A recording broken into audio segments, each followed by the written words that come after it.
Welcome everybody to the Kim Barrett Show. I am your host, Kim Barrett. And on today's podcast, we have our very first podcast filmed in front of a live studio audience with Mr. Ryan Tuckwood. Ryan is one of the co-founders and he is the CEO of ISR Training.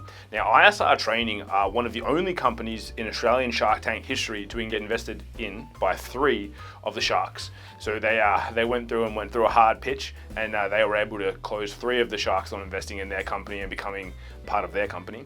So on this episode, if you've ever done sales and you've thought, I don't know why I couldn't overcome that objection, I don't know why that person didn't buy from me, then this is the episode for you. Right? And Ryan is also one of our speakers at our upcoming Certified Ballers Live event, which you can check out at www.certifiedballerslive.com.au. It is an amazing event coming up, and he's going to be sharing their SWISH method, which is selling with integrity and selling honestly. Because you don't want to be doing the old pushy sales. You don't want to be doing the old, I'm going to overwhelm people and I don't want them to know what I'm doing and I'm sneakily going to sell them something. You want to be selling with integrity and making sure that you sell honestly as well. So if you've ever had any of those thoughts when you've been doing sales, you need to listen to this episode.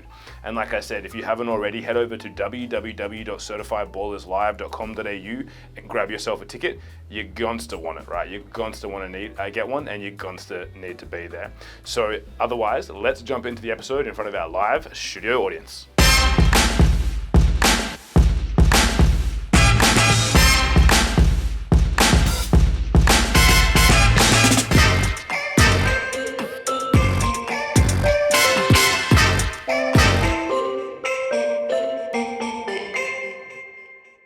All right, we're ready for it. But so the first question that I would love to find out from you is that a lot of the time, today we've been all talking about sales.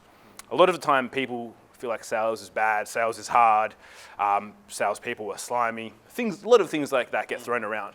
What made you go into sales to start off with? Like what drew you to sales? Nothing. No, everything drew me away from sales. So I had all the preconceived misconceptions, I think, of salespeople before I moved over to Australia. So I'm an engineer by trade. I was a mechanical maintenance engineer for 8 years back in the UK. So I'm very methodical, sort of process-orientated person. What forced me into sales would be coming over here as a backpacker and only working for any one company for 6 months. I don't have any Brits in the room. It's really, really hard to find work. Long story short, I ended up on the Gold Coast, which is a beautiful place to be, but the only job I could find was in a call center. So working in a call center, for everybody or anybody that's done it will know that it's not actually that fun, and it's even worse when you're not very good at it. So I'm not sure where the next questions are going to go, but it might go further into that story. But the bottom line is I fell into a call center because I had no other options. I didn't want to be in sales, so kicking and screaming.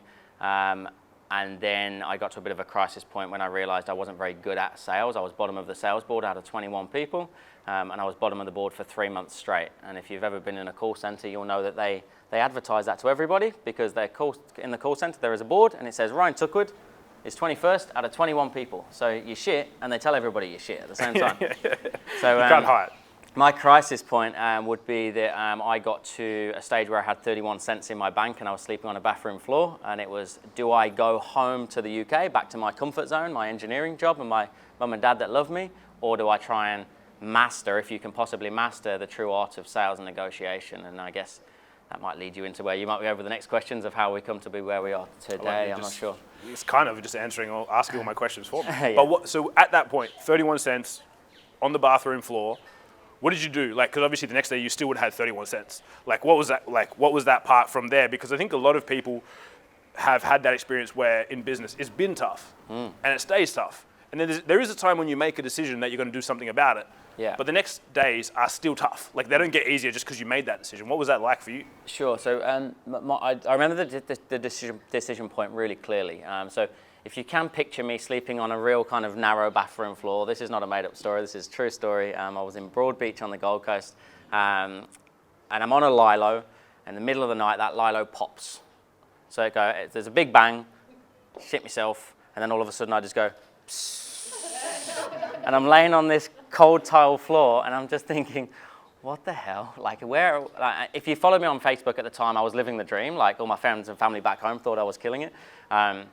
But the reality is I was a poor salesperson, I was a poor person, I was having arguments with my now wife Alicia because I was doing a job I didn't enjoy and making no money. So I went into work the next day and I spoke to my sales manager at the time, which was Jack, who you just saw on Shark Tank. And I told him I was quitting. So I said, mate, look, I'm obviously not very good at selling. This is not for me. It's affecting me. It was giving me levels of anxiety. I don't think I got a depression, but I was definitely getting a level of anxiety. I'm going to go back to the UK. And that day, Jack challenged me. He said to me, you've not even tried. And I was like, I bloody have tried. I have to make $300 a day. Damn right I've tried. He goes, you haven't. He goes, you have not fanatically obsessed over sales, body language, NLP, emotional intelligence, behavioural science. So he set me a 60-day challenge to do that. And he said to me, if in 60 days you're still 21st on the board, I will pay for your flight home, but you go home with your head held high knowing you gave this a really good go. I was like, fair enough. Like, I can't afford my flight. So I was going to call mum and dad. And anyway, so that next day, I literally started consuming as much information as I could around sales and negotiation, whatever that may look like. And within 5 weeks, I went from 21st to 1st. Wow. And I was like, oh, holy shit, this is a learned skill. Like, for the first time, you saw Jack. Jack is linguistically talented. He's a natural sort of entrepreneur, started his first business at the age of 14. I was a 28-year-old bloke who'd never sold a thing before in their life and hated the idea of being a salesperson. So because I had all those misconceptions, I didn't actually want to learn sales. And when I had no other choice, I realized this is a learned skill. So then I became obsessed with it. And then, again, that led to me becoming sales manager, general manager within 14 months. Jack retired at 22, and I took over running a company of 47 people. Wow, and well done. my mantra in life now is just always go to bed more educated than when you wake up. So I've just become fanatical about, not sales, but buying behaviors in general, like the psychology of human behaviors. I love it.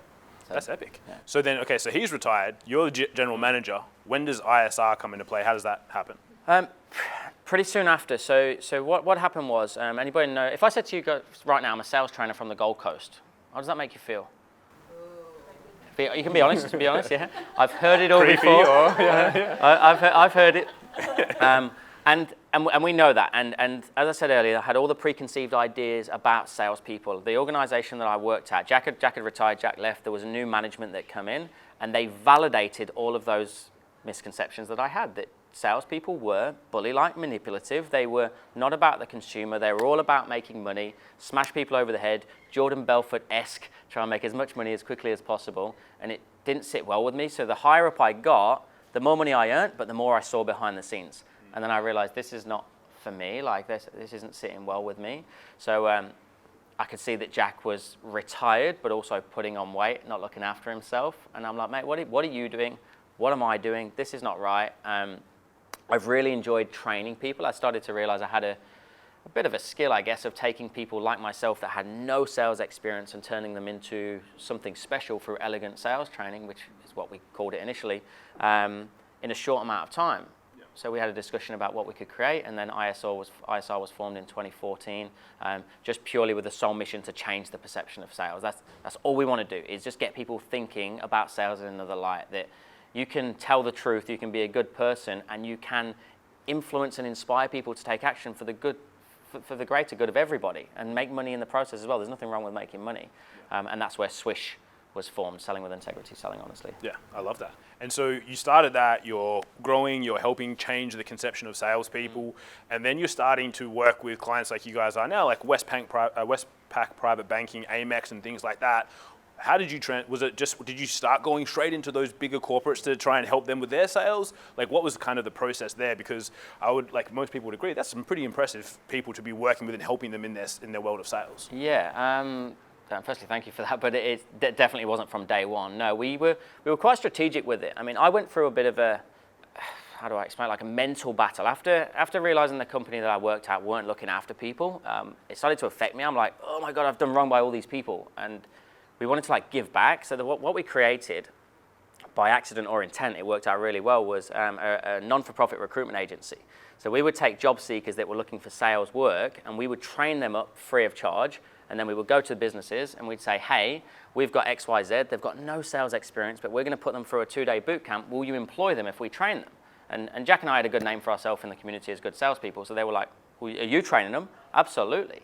So what we started to do was doing that constantly. And we had like a 96% success rate with placing people into work. We're placing like 30, 35 people a week into work, Wow. free of charge. Yeah. And the way we would make our money is that you would only pay us if you got a job. So you paid us $99 a week out of your wage for 10 weeks. If you didn't get a job, you had free training. No risk for the business, no risk for the job seeker. And it was unbelievable.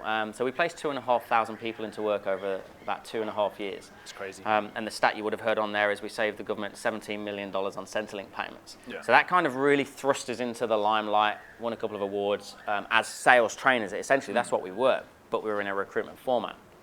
And then obviously, whether stupid or silly or bright, we went on Shark Tank, Jack's idea. There was long-winded story about it being my wedding anniversary, so I actually couldn't go on initially, so I didn't do my police checks and psychiatric testing, so I had to kind of wait in the wings. Went on there, and obviously that gave us another level of credibility, and the first thing Andrew Banks said to us, who Andrew's obviously in recruitment, was, why are you still doing recruitment? It's the least monetized, most time-consuming part of your business. You've proved yourself as sales trainers, why are you not just going all in with enterprise-type companies? And we were like, because it's nice.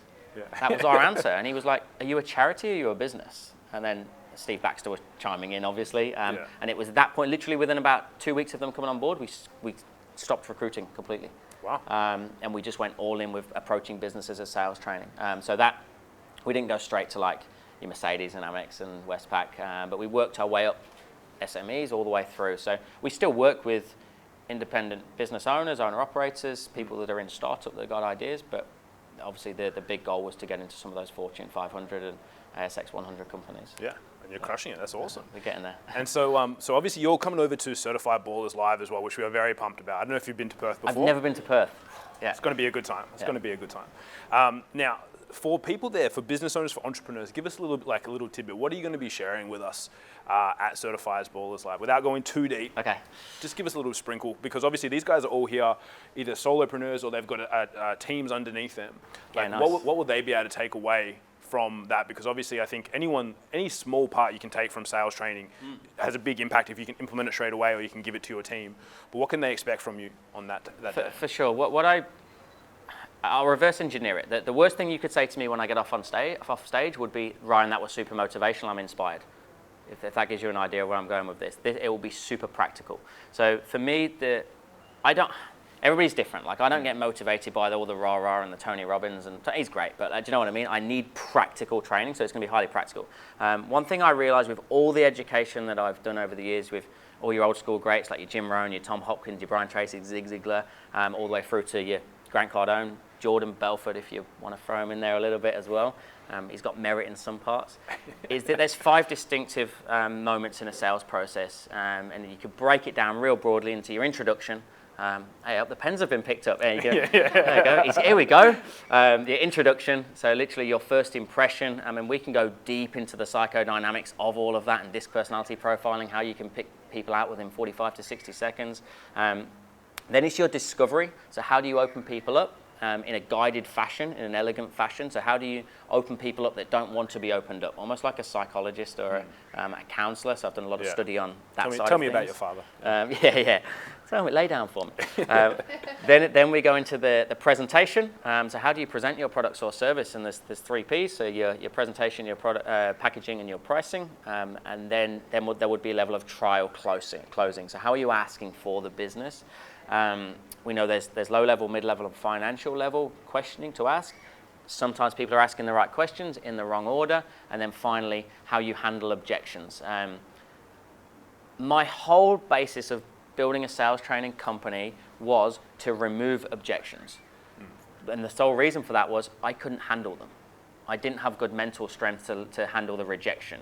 That is pretty common. Yeah. If you can't handle rejection, there's either 2 things you do. You either quit or you stop getting rejection in the first place. I wasn't in a position to quit, so I learned how to consult better on the front end that I stopped getting rejected or objections. So that might tie into mindset. So I'll be talking about those 5 areas. I'm then going to go through the main area I'll start with will probably be how to introduce yourself in 5 simple steps to make sure that every single human interaction that you ever have, wherever it may be in the world, you can let them know who you are, the problem you solve, who you help, why you do it, and the best thing about doing business with you. So you never miss a human interaction opportunity again. Jack and I always joke that we make a lot of money on planes, on trains, at barbecues. Because I promise you, within 60 seconds of standing next to me, you will know everything about my business, why I do it, and we'll have an emotional attachment, and you won't even know I did it. That's scary, eh? Yeah. And I'll give you the 5-step process on how to do that. That's epic. I love that so much. I'm excited. So you guys all realize you need to come to Certified Ballers Live now, right? I mean, come on. I don't know. Are you guys? I don't know the thing. Are you guys coming, or is that the? They will be by the end of tomorrow. Okay. Now, go on. Sell Perth to me. Like I've never been. I'm like, I just know it's a long flight. So, like, if someone was to ask you, like, what is probably the biggest mistake that you see in people's sales process? Because you're working with some big corporates, you're working with SMEs and whatnot as well. Is there kind of one that will be painted across all of them where you're like, oh, I always see this, and it's always like, it actually could make a big difference if it was that one thing that got changed? Yeah, 100%. The easy answer to that is intent. The intent is wrong. The intent's to make a sale. Across everybody you speak to, and I understand when you're in startup and solopreneurs, entrepreneurs, whatever, like you do need to make money. I get that, but if you can genuinely emotionally detach yourself away from actually making a sale, and your sole intent is purely to find out whether you can help the other person, you will find that answer. Yeah. And then by default, you'll get yourself further along the sales process. So that was a big shift for me, because I was being told, make the sale, make the sale, make the sale. So that's all I was focusing on, so I was taking shortcuts to get there. Whereas now, our only intent is to find out if I can help you. And if I can't, I will wish you all the best and send somebody else in to look after you.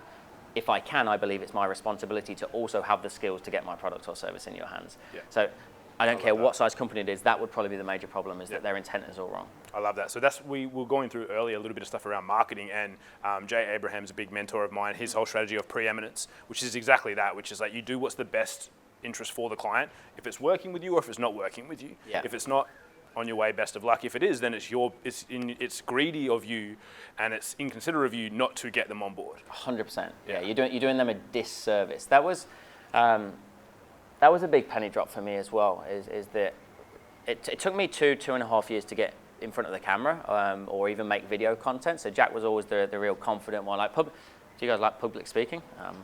I absolutely hated it. Like this is not my comfort zone. But I've learned that you have to live outside of that before, otherwise you don't progress. I know that's a bit cheesy, but it's said. So Jack would be the face-off for a long time, and the reality was I wouldn't make content and put it down on socials or anywhere, because I wanted to know that it 100% worked for people. So I always thought that I was lucky that I consumed all this information, and maybe that was just my personality type. Maybe I could understand that sales is a process.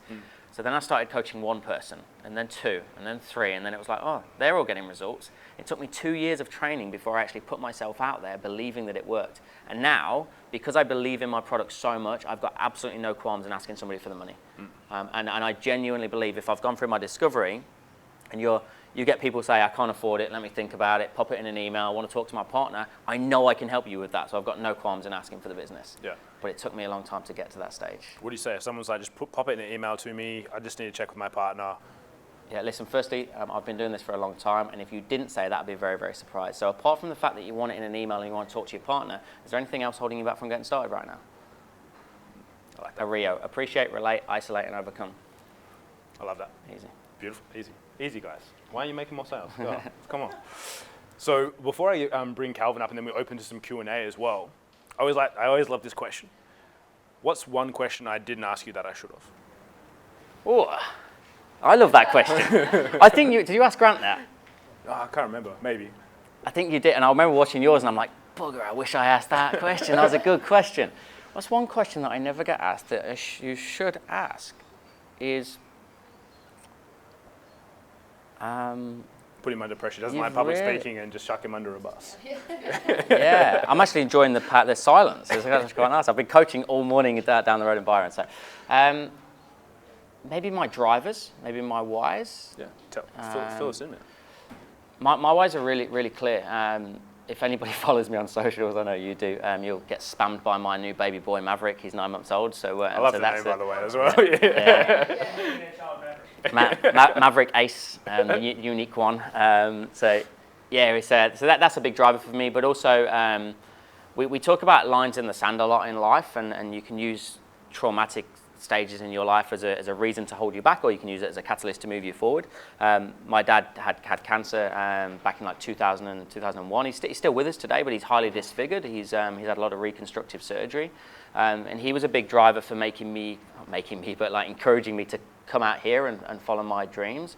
Top of my vision board, top of my goals is to move my parents over here by 2022. So so that will happen. So that's a big driver for me.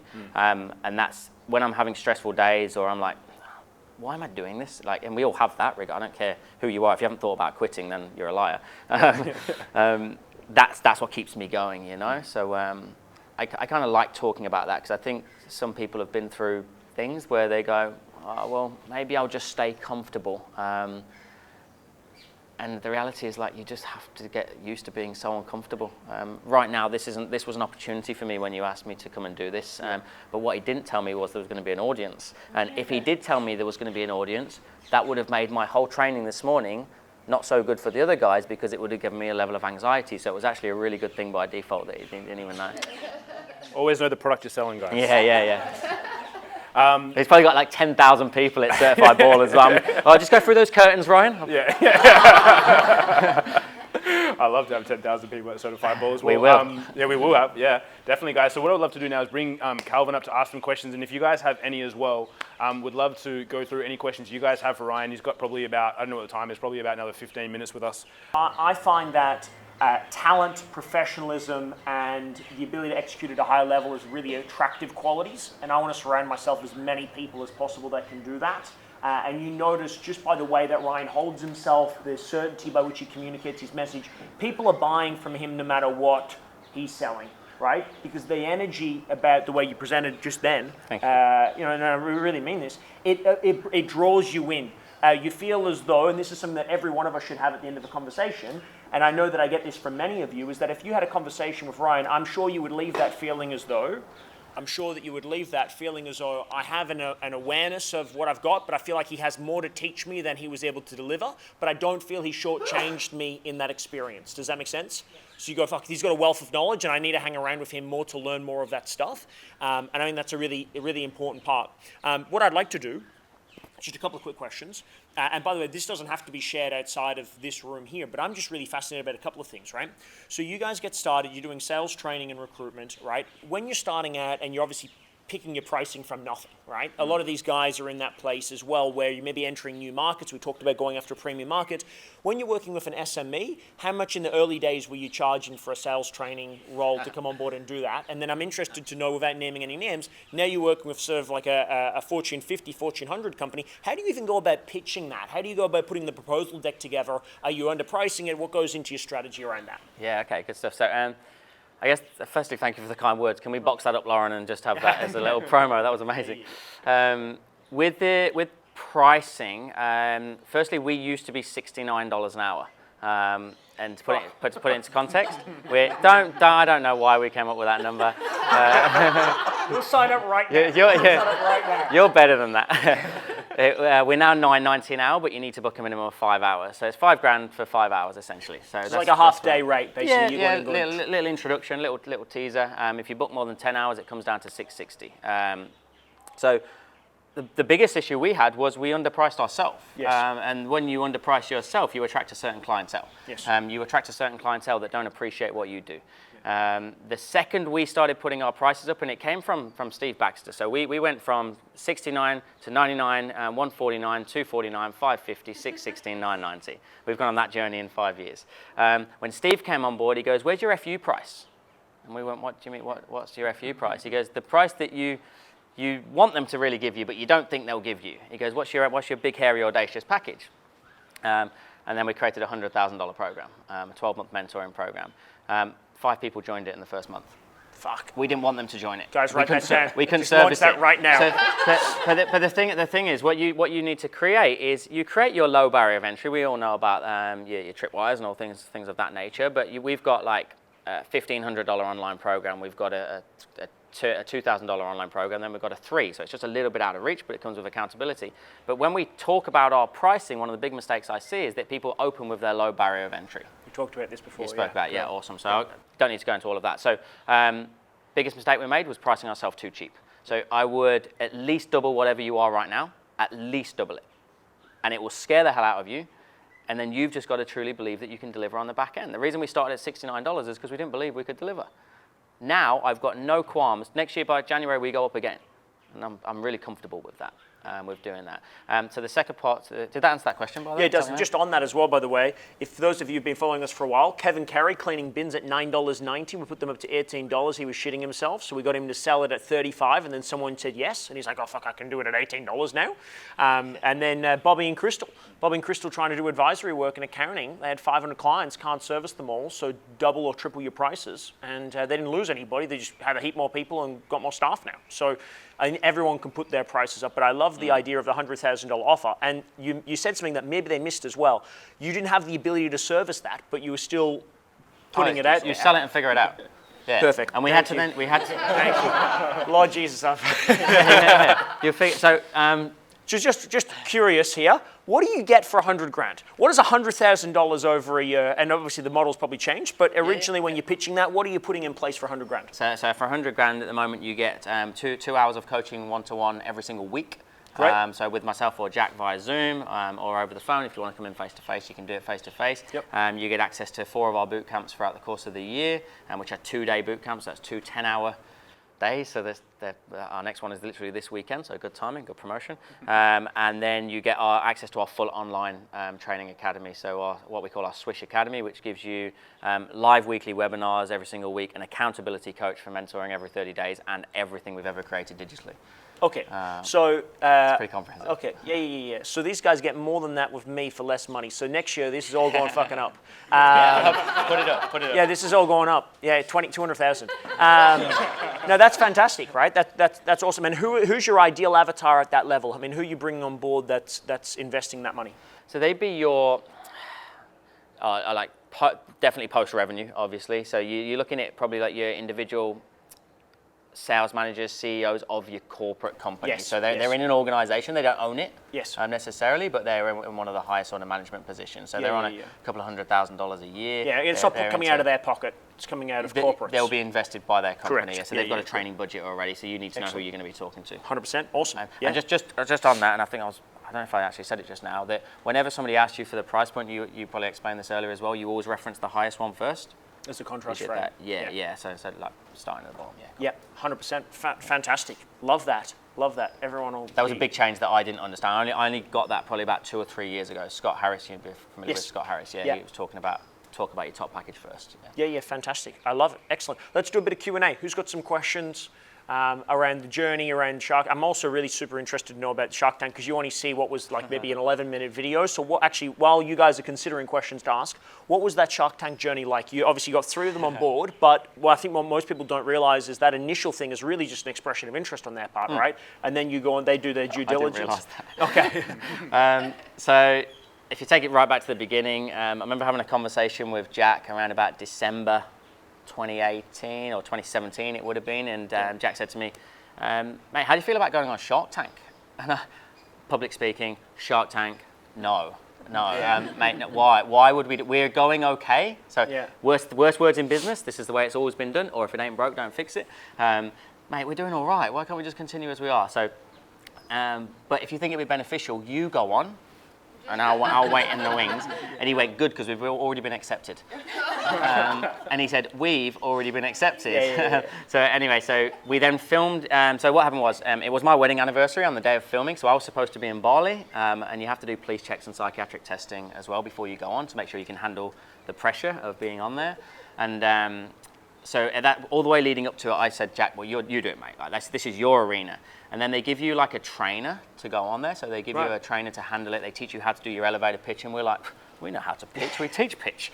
Like, and they basically just ripped us to pieces. They said, look, you guys can talk, but trust me, these are smart people you're going to stand in front of. They heard it all before. Cut the bullshit. And then about 2 weeks before, the producer said, hey, look, Jack, you polarize people. Some people love you, some people don't. We think you both should go on to maximize your opportunity. I denard, procrastinated, and I left it too late, so I wasn't allowed to actually physically be on the set. Right. And they just said, if it goes to a decision, Jack will come and get you at the end. So I'm like, sweet, what a win situation this is. So I'm just in the background. If it wins, I get all the plaudits. Anyway. Overcoming objections. You've already got that, right? Yeah, you just did the same thing. Yeah. So 45 minutes. So you saw 13 minutes. We're about 2.5 hours in the whole thing. So Jack does 45 minutes. A runner comes to get me. I'm waiting outside in a gazebo with my wife. And they said, so Steve Baxter wants to see you. And I'm like, that's the weirdest sentence ever. What do you mean? And they're like, no, Steve wants to meet the business partner. He wants you on there. And I'm like, no, I haven't done my police checks. I don't think I should. No. So I'm trying to get out. And they're like, no. And they're putting makeup on me. They've got a microphone on. I'm literally, I understand why they're called runners. Like, you literally run to the studio. And then, we spent like 20 minutes on the outside where Jack comes out and we're discussing. And one thing that I knew was that nobody in Australian history had ever secured 3. So my head, all I wanted to do was get 3. I'm like, man, it's great leverage. Let's release a little bit more equity. I'm comfortable with that.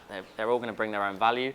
And Jack was like, they don't want to collaborate. I'm like, we're negotiators. We can get this. So we had a bit of a plan of how we were going to do it. And then we went back in and we're in there for about another hour or so. And they basically went through everything again.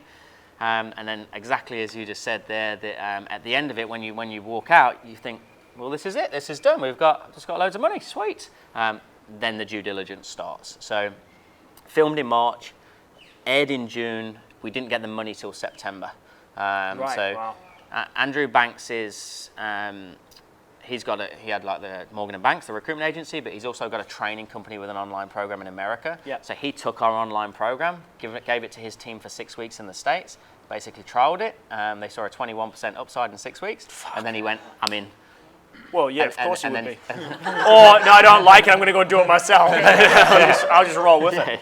So, and then because he had the training background, Steve and Glenn just went, well, if he's in, we're in. Wow. So they ripped you to pieces, though. Like they knew where I went to school. They knew about Jack's misdemeanors as a teen. They know everything, and they pull up everything they can. And so you probably want to have as well, in order to be able to have the right people on the bus, right? Yeah. And they've been great. Like you said just now, like I met with Glenn yesterday afternoon at a golf club just to have a couple of beers and make a couple of videos, and it's still a bit surreal, but sure. what it's really done for me as a person and as a business owner is ground me, but ground them to me. Does that make sense? Yes. I used to put people on a pedestal. I could never call somebody if it said CEO in front of their on the lead sheet. Title, yeah. And now I'm a CEO, and I'm the least intimidating person you're ever going to meet. So. Working with them and realizing that Glenn came and met me and Lauren yesterday, and he's got his young daughter, and then they're going to go hit a few balls. Like that was. Yeah. It's just cool. That's phenomenal. Well done, by the way. Congratulations on that. There's a couple of things as well in that video.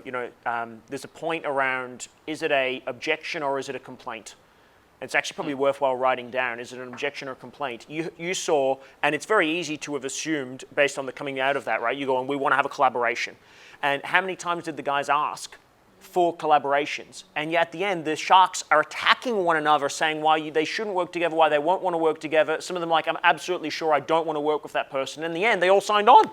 So I think sometimes we can be so easy, part of being empathetic, of going, I hear what you're saying, you can't afford it, no problems, we'll immediately go. I know I do this all the time. I immediately go to a payment plan option, as opposed to just forgetting that they even said that and moving forward. Sometimes we're so easy to solve the problem that we don't realize that we are solving the problem by just ignoring it and actually moving forward. And in the end, you got your ideal outcome. Because you probably would have lost the sale of having the 3 of them on board had you just try to go down the particular line of just trying to get one as opposed to having all 3 of them. I think it's a really important point overall. But I guess it comes part of the sales training that you guys do. It's a great pickup, because it is something that we discussed, that we knew that we were going to, we call it art. So you acknowledge the objection, firstly, you respond to it, so you almost repeat it back to them, and then you just transition anyway. Yeah, like, I like that. It doesn't matter. So it is, I'm not disregarding it, I'm not deflecting it, I'm acknowledging it, I'm responding exactly to what you said, and I'm transitioning straight through to wherever I was going to go anyway. Yeah, fantastic. I love it.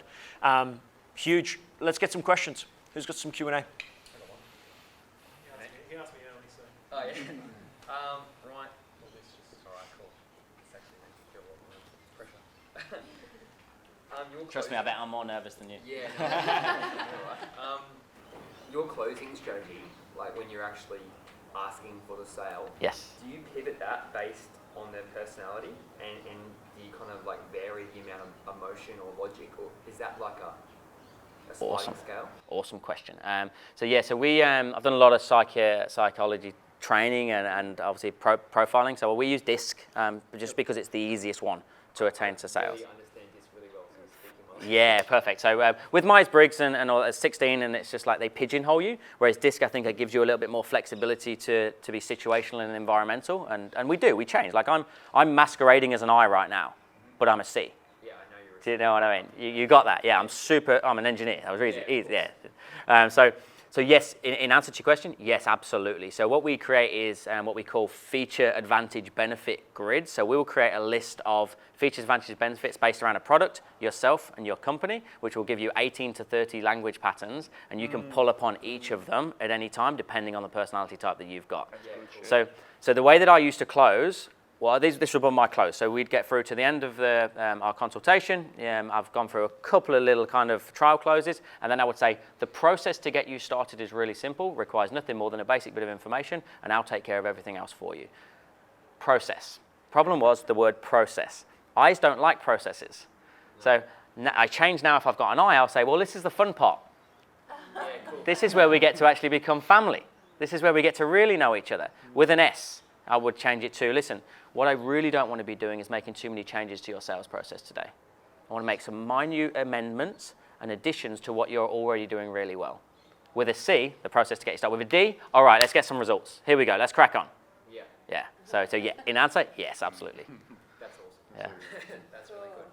That's like high level. And by the way, how easy, but we're going to do this tomorrow, which is great. I'm so glad that we're having this conversation.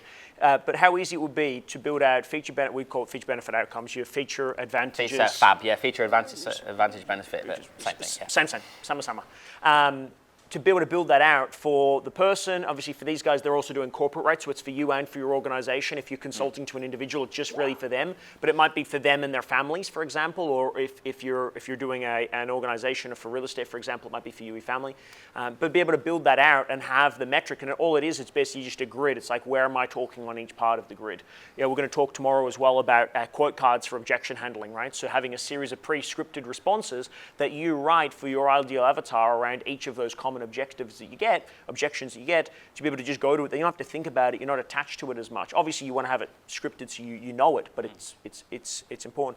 How important is scripting and role play, do you feel, for sales organizations? I was so hoping you were going to ask me that question. Every sales trainer loves scripting and role play because that's how they get paid. Right. Lauren, how often do we role play and train? 4 times a day. 4 times a day. So 8 till 8:30 is open sales training for the whole company. It's unpaid. They don't start till 8:30. So anybody can walk in. 8 till 8:30, we pick a topic, and then 8:30 till 9 is the full morning meeting. Then 9 till 9:14 is role play. Because we're on the phones by 9:15. 9:15. So very regimented. We will then, so you got sales training, role play. We will then do it after first break as well. So straight after first break, we'll do role play again, and after lunch they do role play again as well, and then we do an end of day whip, just to summarize it. So the role play, I can't emphasize enough how I hated role play. I hated it. It is the best thing that ever happened to me, because you become not a robot, but you become fearless. If you know your language patterns, they're so deep in like Inception, isn't it? It's like they're so impregnated in your mind. Does that even make sense? I don't know. Yeah, we'll go with that. It sticks. Can you just edit over that? You just lose your fear. So you said it to me just then. So what happens when you get that objection? I'm a Rio. I know where I'm going with that. I don't have a fear. I'm doing it in front of a group of people. It doesn't matter. Yeah, it's unconscious competence. It literally is, and that takes time. And some people, I had it this morning. I had a team of individuals at a solar power company. Some of them very little sales experience, and they were totally overwhelmed when they were just like bombarding me with objections, and I'm like bang, bang, bang, and I'm like, stop comparing your day 1 to my day 10,000. Yes. And that's what I used to do. Yeah.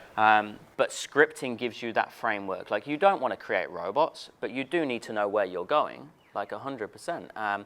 Even the day I left my old company, I had 47 people that were working around me. I hate saying underneath me, around me. And to the day I left, I would still have my script on a clipboard. And I knew that script off by heart. I wrote the script, but it was my safety net. So you definitely need a structure to follow, yeah. I love that. Some other questions? Demelza. So I've got a team, And so with them, what would be the biggest thing? You know how you get that, well, I'm just not good at sales, or you know, I'm just not pushy like that. You know, you get that general thing from them. What would be the biggest, I guess, few sentences that would help? The silver bullet. Yeah. Yeah. Okay. I think the first thing, and I had that just now this morning as well, that we don't want to be in sales. Like there is that stigma. It's firstly letting them know that we're not in the game of sales. We're in the game of communicating our message. That's all we do. Andrew Banks said it to us. He said, Ryan, you're not a sales trainer. You're a communication trainer. You're helping people communicate the value of what they do better. That's all you're doing. Like and if we go back to the feature benefit grid just for a second, and I'll loop back around and close this, I promise. You're writing feature benefits on your stories. Like I tell you about my dad. I talk about my wife. I talk about my dog, my baby. It's real. I don't need to talk about it, but it gives you an indication of my character. And it helps me form a relationship with you consciously and unconsciously. Is that manipulation? No, it's just me telling the truth better. Do you know what I mean? So if they understand, and the first thing they need to buy into is the product. They need to truly, and I've had people that didn't truly believe my product, and that's okay. If you don't truly believe in it, don't represent it. And then you get natural deselection. So they need to truly believe in it. So I would do a session on why people can benefit from your product. And I would get them to outline as many things as possible that they believe people will benefit from the product. And not primary level. Go primary, secondary, tertiary level. So they're going to benefit because they make more money. Okay, brilliant. What's the secondary level to that? What are they spending that money on? What's the emotional tertiary of that as well? And really get them sold on the product as much as possible. And then ask them, is that important to them? Is it important to you to impact people's lives like that? And if it is, fantastic, then you're right for our organization. Now, all I want you to do right now is go into every single interaction, finding out whether we can help them. Get them away from the sale. I know that's hard as business owners because we've got to make money, but try and get them away from the sale. Does that make sense? Yeah, does that help? That's huge. It's fantastic. Yeah, I love it. Another question. When we're looking for salespeople, you bring on board salespeople. A couple of do's, couple of don'ts. What am I looking for if I've not hired a salesperson? I think everyone here can get better for having salespeople themselves and bring them on board. Yeah. What am I immediately looking for in terms of if you had to pick people based off a short conversation or interaction, what are you looking for? What does the first 90 days look like for them? Like, how are you bringing people on board? Oh, good question. I did a full webinar on induction and onboarding last week, but the red flags I'm looking for are any sort of excuses about why it didn't work for them at another job. Firstly, one little comment about a manager, a product, the economy, that's enough for me. You heard some of them before. Secondly, what we look for is products of our process. So nobody joins our organization without coming on the boot camp or have been on the academy. So I want them to the only way they're really going to know whether our product works is if they're a product of it. So you look in the early days, our first 7 employees were people that we had placed into work at other companies in the recruitment, and elegantly asked them if they would like to now join our organization because we got to watch how they worked. Yeah, sure. So we don't all have the luxury of doing that, but if you've got people that are coming through your process right now that are using your products or services, I would look to recruit from there, if that makes sense. And there's an elegance in how we go about doing that, but I guess bottom line is always be recruiting. Like always have your sales goggles on, I say. So Lauren came through a PR company that we coached. So we were fortunate to go out to Coron Cove, if you know where Coron Cove is, beautiful place. And Lauren sat on the training with Jack at the time, wasn't it? And stood out. So we're recruiting people that stand out. You get an exceptional waitress that goes above and beyond for you when they have no idea what you can offer for them. Maybe that's worth another conversation or a connection. I like that. We'll hire a whole heap of people. When you bring somebody on board, there's probably 3 different ways of looking at it. Remunerating a salesperson, base plus comms, or maybe like a flexi debit credit arrangement, whether on that system or purely comms. Are you guys open to all 3? Do you find one works better long-term, short-term? What's your thoughts and feelings about that? Because I know some people are only comms, some people are only base, some people are a mixture, and then that's both the individual and the organization. What do you guys feel works the best? Awesome question. I think from a sales perspective, I think you're kidding yourself if you think somebody will continue to work really hard if you don't pay a commission. full stop. Like, unless you're going to pay them 150 grand a year and you're going to pay them an executive rate, they're not going to work just for 50 grand. Like we pay, I'll tell you right now, we pay $52,000 base, but they get some decent comms. Like they get anywhere from 10 to 20% commissions depending on what they bring in. So we pay some amazing commissions on the back end. We also then create tiers. So like the team leaders, the sales manager will then get a clip of everybody else. But commission only, I've only tried it with a couple of people. It was really hard to police. I've struggled with it, and I'm not saying it doesn't work. I've seen other people execute it very well. It hasn't worked well for me. I like to give people security. I like to employ. So we've got 17 staff at the moment, just in the ISR business. But I like people to be employed because I want it to be their business as well. Mm-hmm. So this is not my business. I want everybody pulling in the same direction. Give me some numbers on what that 52 looks like for them. So if I'm giving you 52 as an employer, what are your base KPIs before they hit comms? They get comms on anything? Like what's the nuances? Because these guys go 52 grand, fuck, okay, I've got to spend all this money and what if they don't make sales this week? So I guess it depends on your ticket item as well. So so we know that we've got a $4,400 break-even point on a staff member based around the leads that we've got coming in as well. So they have to hit $4,400 a week before they activate comms. Or contracts? No, that's in the bank. In the bank. In the bank. Right. Yeah, so for like... I mean, even like with the Mercedes and... But this is important though, right? So it's $4,400 they've got to hit to qualify for comms, but their base is $1,000. Does that make sense? So we're only giving them $1,000, but there's $3,400 of just cost of bullshit that we've got to do in the business. Yes. And a lot of salespeople don't get that. They go, Carol, we have this all the time. You paid me, my base is only $1,000 and I made $5,000. It's like, well, yeah, you only made $2,000 in cash, but it costs us $3,000 to open the door and have you here. Yeah, but it doesn't cost you just the leads. No, you don't get it. And I think that's important. You need to educate people around that, around your numbers, because we've actually gone backwards by having salespeople making more money than we're paying them, but they weren't making enough in volume to cover the cost of having the bum on the seat. That's not a good place to be. Such a good point. So we do a 2-day induction program, and it's like a whole day with me and a whole day with Jack, and we let them know that, hey, right now you're getting $20,000 worth of training. So you're doing 10 hours with me, 10 hours with Jack. We're $5 grand an hour. $5 grand an hour, that's all right, isn't it? Prices up, for 5 hours. Yeah. That went. Yeah, we've been here a long time. Yeah. You snooze, you lose. So we hammer them with the numbers and constantly update. Now, Lauren, we did it last week. I went through our break-even points. Oh yeah. Everybody in the company knows our break-even points. So, and the purpose of telling everybody, not including the sales team, is that I've got administrators, I've got video and marketing, and they're talking to my sales staff when they're not on target. Leave them alone. Let them focus on the... And it's as simple as go and look at the TV, see what our numbers are. If they're not on target, you don't need to go and talk to them right now. I'm going to loop back to the importance of a scoreboard, because obviously that's important, right? Yes. But yeah, keep going. So 50, they've got to hit 44 to qualify for base? Yeah, 44 to qualify for qualify for commissions. Before they go comms, how many weeks is someone with you not hitting base? I mean, you had the luxury of being in a telemarketing company for 3 months without really making any money. The only reason that is because Jack was my sales manager and I played football with him. Yeah, it's all about who you know. It literally is who you know. So for you guys, obviously, you're not just going to kick somebody, you're going to train them, right? But at what point are you cutting off deadwood? So we do 3 months of underperformance. Okay. But bearing in mind, we've been on operation for 5 years. We've sacked 2 people. Wow. One of them we found out was stealing our data during the due diligence of Shark Tank.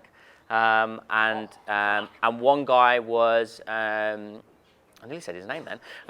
One guy actually broke away and started on the side training our content to other people. So they're the only 2 people we've ever sacked. So we haven't had the first, I've had the second. Okay. And that happens, and it's whatever. We've had at least 5 people that have come through our training, they've done our boot camps and go away and start sales training companies. The beautiful thing is when you're this far deep, you know how hard it is. So you go, you know what? Yes. It used to bother me. I'm like, you won't see it through because it's not a passion. Yeah. We went 2 years without paying ourselves. So, but if you told me that at the start, I probably wouldn't have done it. For sure.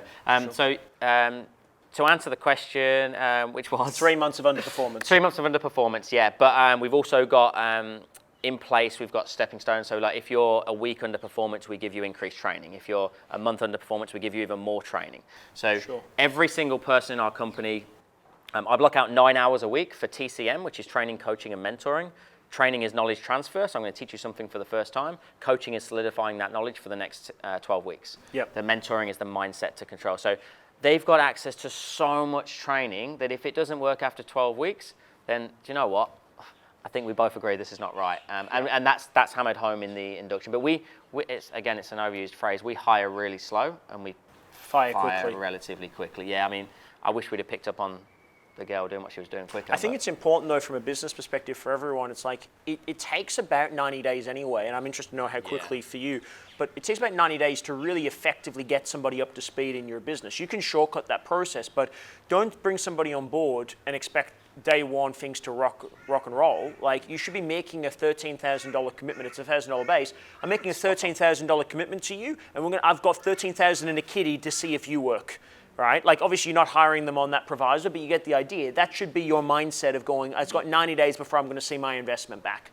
Now, I believe, and I was having this conversation with Kim, I'm sure if you put any of us, and I'm sure many of you, into an organization, we're making sales week one. Because I think if you've got it, you've got it. There are some people that you can educate and support, but if you're going to hire talent should come in and game one should start kicking goals and putting runs on the board for you, right? You'll see that, or at least you'll see that in their ethic, you'll see that in their output, you'll see that in their communication, their willingness to learn, to bring ideas. You know, Ben, we put a post up, and I'm interested to know about your recruitment process, about do you push people away in the recruitment process to see if they're committed enough to coming on board? We don't answer for the first 2 contact points. Right. Yeah. We put a post up, and I said, see how much they want the I'm job. going to hire somebody. This is my number. Don't call me. Don't message me. Call me. And then I gave them Sharon's number, and I said to Sharon, whatever they say they're not suitable for the role, and say, thank you so much, but Mr. Coyles doesn't think you'd be suitable for this. And if they can't get past you, being Sharon, the nicest person in the world, then they're never going to get over the phone call. And we had a guy called Benjamin, who's actually one of our clients, actually, which is perfect, the synergies of what you just shared, who found out that I was at a Grant Cardone conference. Sharon said no. He called back twice. So he decided to rock up at the Grant Cardone conference and wait in the foyer for me until I came downstairs. Right? Took a day off work. I said, mate, you're fired. He's already generated, I don't know how many sales. 15, he hired him. 15, 20 sales he's already got from us. He's lapping it up. I haven't even spoke to him once for sales training, sorry. But you can get, like, he's got it, you can tell, and if we give him the right skills training, take my visa, or Amex, we'll get more point. It is Amex. I said Amex at an Amex conference in front of 500 people. Well, I call it Amex, but it's British. It's Amex, yeah, and I'm British, yeah, but anyway. Yeah. Can I share a similar story to what you just shared? Yeah. So just on that note, like getting people that actually want to work with you. Does anybody do park run? Do you know the 5K park runs? Yeah, they do it every Saturday around the world. We had a guy called Magnus who was our previous videographer. What a name. He was You've Swedish. got some good names. Yeah. Magnus. So he had to move back to Sweden. He's having a baby. But he bombarded us. He wanted to work with us for ages. He was coming to all of our events. And he just couldn't get in my diary. He just couldn't. So at one, he saw a video that I put out there where I spoke about parkrun. And I said, I go to Main Beach Parkrun on the Gold Coast. He turned up at the parkrun. And he got me at the start line. He goes, I know I've got you for at least half an hour. and he genuinely jogged round. It was about 23 minutes. I was going some. Yeah, I'm trying to get away. And he did it. And do you know what? After that, I went, mate, come in on Monday. I'll give you a shot. And he did. And he was our videographer just over a year. And he did an amazing job. And he ended up working for Steve Baxter because he did some conferences for Steve Baxter. He met Andrew Baxter. And he was all of a sudden in this world just because of hustle. So those types of people, that's who you want in your organization. 100%. You'd be blown away. I say this all the time to our team, and I say it even subconsciously to myself, the power, and this is how we got the Grant Cardone interview, right? Because Kim had a podcast, I didn't have a podcast. They wanted people for podcasts. I just pretended like I had one. And we got an interview, right? But the power of just putting yourself out there and having just a tiny little bit of just being proactive and just stepping up to the plate. If in doubt, grab a camera and you can walk in anywhere. Yeah. You literally can go anywhere. Yeah. Except for school. Yeah. That's a great experience. Yeah, good point, Jace. Thanks for clarifying that. If you're this height. one of the things that I picked up from Vern Harnish from Gazelles is the power of a scoreboard, so that everyone knows there's not a competitive sport in the world that the team doesn't know if they're winning or losing. But yet in our businesses, oftentimes we know the numbers, maybe even a month after they've actually happened, and our team doesn't. If you can delineate that much better, like FedEx. FedEx has a counter that updates every 8 minutes with how many packages they're shipping every hour. And they have to be, I think it's 3,000 packages an hour. So if they're below, the whole team has to lift performance. And if they're above, they know that they've got a little bit of a buffer. But that happens every 8 minutes on shift for everybody. So you guys, you mentioned, like, look at the TV. If they're not getting the numbers, leave them the fuck alone. Yeah. What numbers are you tracking? What's important? Obviously, from a business owner, you've got one set of numbers. From a salesperson, a different set of numbers. What are the important points for you? Yeah. Firstly, so we call it status in a second. Like, I should be able to walk into any one of your businesses, and within 3 seconds, I should be able to know who's performing well, who's underperforming, and what your numbers are, so to speak. So we're looking at dials, so literally dials of the phone. How many people are they connecting to? How many bookings are they making for appointments or demonstrations? And then sales and then revenue. So it's like laps with revenue on the back end, which is what we talked about this morning. Yeah, pretty straightforward. Then we also look at phone time, so dials and then phone time as well. So if you've got low dials but you've got high phone time, that's all right, means you're getting into conversations. But if that's the case and you're still not making revenue, what the hell's going on in those conversations? Yeah. You're in the jungle or the desert, we call it, which means you're talking about the price of tea in China. So and then on the flip side, if you've got high dials and low numbers, then we know that you're just not connecting to many people. 100%. Your team's calling normal business hours? You call after hours? Do you rotate that?